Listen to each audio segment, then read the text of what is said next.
Well, viewers, those were the headlines and our top focus this hour. In a strong push for economic and strategic choice, Japan has now pledged major investment in India.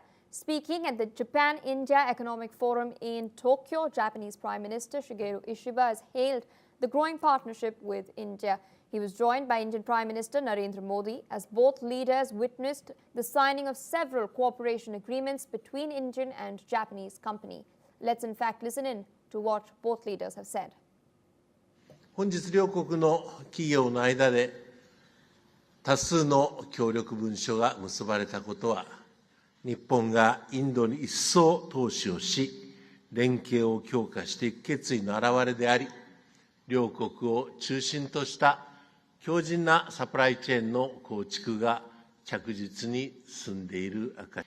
日本とインドは、日本の新幹線がインドの大地を駆ける、このような目標を共有をし、ムンバイ・アーメダバード間高速鉄道の建設に多くの企業が力を合わせております。India and Japan's partnership is strategic and smart, powered by economic logic. We have turned shared interest into shared prosperity. India is the springboard for Japanese businesses to the global south. Together, we will shape the Asian century for stability, growth and prosperity. Bharat की विकास यात्रा में Japan हमेशा एक अहम partner रहा है। Metro से लेकर मैन्युफैक्चरिंग तक, सेमीकंडक्टर से लेकर स्टार्टअप्स तक, हर क्षेत्र में हमारी साझेदारी आपसी विश्वास का प्रतीक बनी है। Reports suggest that Japanese firms are all set to invest up to $68 billion in India over the next 10 years. The visit comes at a very critical time as both nations are part of the Quad alliance alongside the US and Australia, and both of course are looking at inking trade deals with the US amidst mounting pressure from the Trump administration. Meanwhile, after Tokyo, the Indian Prime Minister will head to China, Shenzhen in particular, for a key summit of the Shanghai Cooperation Organization.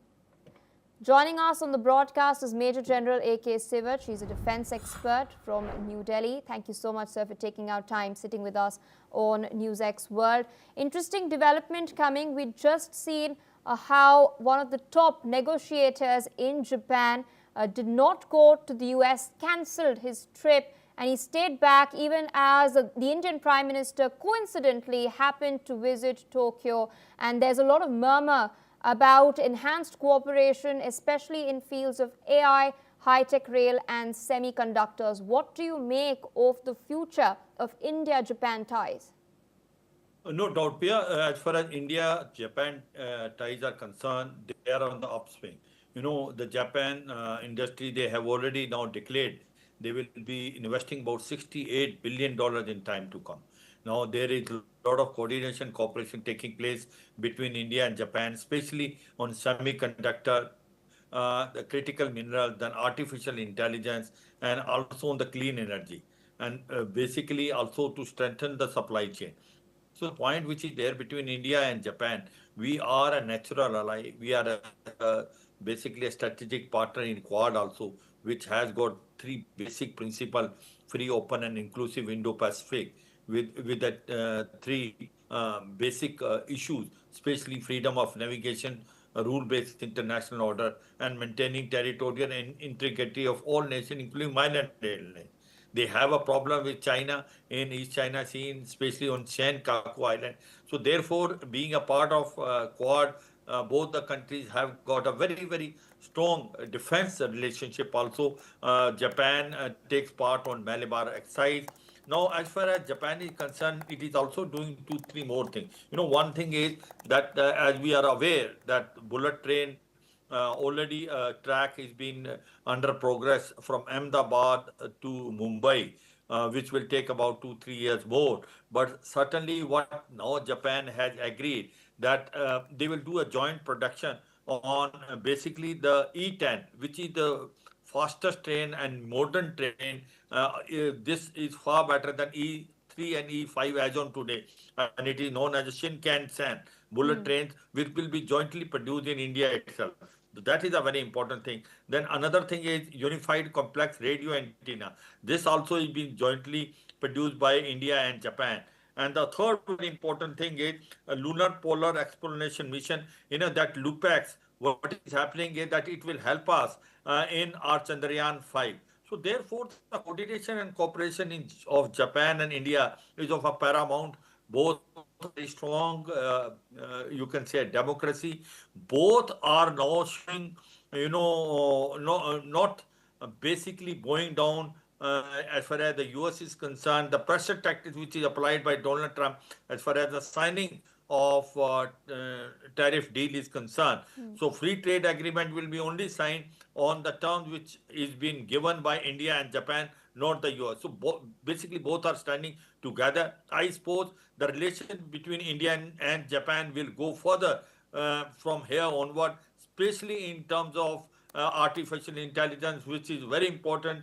And the second thing is semiconductor, critical minerals, and then also you can find the transfer of technology which will take place, especially on the bullet train, and also multipolar, that antenna which will be also utilized basically for Chandrayaan 5. So overall, it looks like that the relationship will be of a great value as far as India and Japan is concerned. And being a part of Quad, there is a lot of understanding on a defense matter, especially both the countries participate in Malabar exercise, which is now increasing every year. And we have a 2+2 meeting also with Japan every year. So overall, I say that India, Japan, this visit of Prime Minister Modi is going to be very historic visit. Absolutely. And since you've mentioned the Quad, I'd like to ask you a quick follow-up on that. The Quad, of course, eyes are free and open, Indo-Pacific. But in recent times, we've seen a very crucial partner of the Quad, the United States, targeting New Delhi specifically, as it now claims that India is funding Russia's war. One of the advisors to the White House, Peter Navarro, has come out and stated that the war in Ukraine is Modi's war. So what do you make of the future of the Quad, even though India and Japan are now witnessing ties being taken to a new level, soaring to further heights? How do you think the recent economic strain between Washington and New Delhi could impact the Quad? No doubt. See, as far as Donald Trump is concerned, he's a transitional leader. He's more of a businessman than the president. Though the Trump 1.0, you can, the administration India could understand. But as on today, the way he is now acting very hard as far as tariff is concerned, is put 50% tariff, blaming India for fueling war because it is helping out Russia in Russia-Ukraine war. We have told three things. We are saying we are not the only country which is taking oil from Russia. In fact, the largest is taken by China itself. Then also European Union taking, Turkey taking, Japan also taking. US itself has got a trade deal with it. So targeting India all alone is very unfortunate. But all said and done, it is my understanding that the relationship which have soared up between India and US will come onto the track because there is a back channel diplomacy going on. There may be a solution because see, US has to realize one thing, that what is their adversary is China, and if they have to counter China, they need India. It is in fact what can say India needs US, but US need India more than India needing US. So therefore, they not deny the fact. To me, it looks like that there will be some free trade agreement which will be signed, not immediately. It will take time, and I suppose the Quad meeting, which is to take place this year, end of this year in India, I will go through it because Quad is very, very important to all these four countries, whether it is India, Australia, US and Japan. And in case if you have to challenge the hegemony of China in these four, democracies have to come together. Unfortunately, the transitional leadership of Donald Trump has pushed us down. And as on today, if his behavior remains like this, then you will find it India going more closer to Russia and China, and the Quad will then not remain the way Quad now is there. It may happen. The meeting which is to take place end of this year may not take place. But I certainly still feel a hope that some good sense will prevail in Donald Trump, and there will be some sort of free trade agreement in time to come. All right, sir. Thank you so much for taking our time speaking to us on NewsX World. You have, of course, spoken about how Trump's actions